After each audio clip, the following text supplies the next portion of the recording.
मुंबई कृषी उत्पन्न बाजार समितीमध्ये अनेक दिवसांपासून घाणीचं साम्राज्य पसरलंय। तर अनेक भाज्या रस्त्यावर फेकून दिल्या जात आहेत। भाज्या नाशवंत असल्यामुळे मोठ्या प्रमाणामध्ये रोगराई पसरण्याची शक्यता आहे। मात्र मुंबई कृषी उत्पन्न बाजार समिती याकडे जाणीवपूर्वक दुर्लक्ष करते असा आरोप होतोय आणि याचाच आढावा घेतलेला आहे आपले प्रतिनिधी विकास मिरकणे यांनी।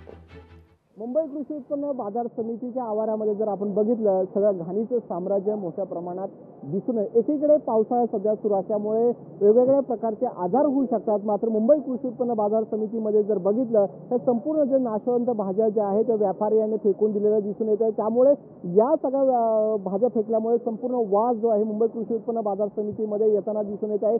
संपूर्ण जे भाज्यांचं जे आहे नुकसान होताना दिसून येते। मात्र ज्या भाज्या ज्या आहेत त्या वेगळ्या ठिकाणी टाकणं आवश्यक आहे। मात्र जर आपण बघितलं सगळ्या भाज्या ज्या रस्त्यावर वेगवेगळ्या ठिकाणी टाकलेल्या आहे त्यामुळे जो नाशवंत माल जो आहे सगळा खराब झालेला आहे आणि पूर्णपणे इथे टाकण्याचं काम जे आहे व्यापाऱ्यांनी केल्याचं दिसून येतं। त्यामुळे मुंबई कृषी उत्पन्न बाजार समिती याकडे जाणीवपूर्वक दुर्लक्ष दिसून येते। कारण अशा नाशवंत भाज्यांमुळे वेगवेगळ्या आरोग्याला धोका होऊ शकतो, वेगवेगळे आजार होऊ शकतात। मात्र मुंबई कृषी उत्पन्न बाजार समिती व्यापाऱ्यांना कुठल्याही प्रकारचं या संदर्भात नोटीस देताना दिसून येत नाही, खबरदारी घेताना दिसून येत नाही। त्यामुळे जर आपण बघितलं तर मुंबई कृषी उत्पन्न बाजार समितीमध्ये घाणीचं साम्राज्य आहे ते पूर्णपणे दिसून येत आहे। त्यामुळे आता जर मुंबई कृषी उत्पन्न बाजार समिती जागे होणार का हाच प्रश्न या निमित्ताने उपस्थित होत आहे। कॅमेरामन ज्ञानेश्वर बाळगाव, विकास मिरकणे, लोकशाही नवी मुंबई।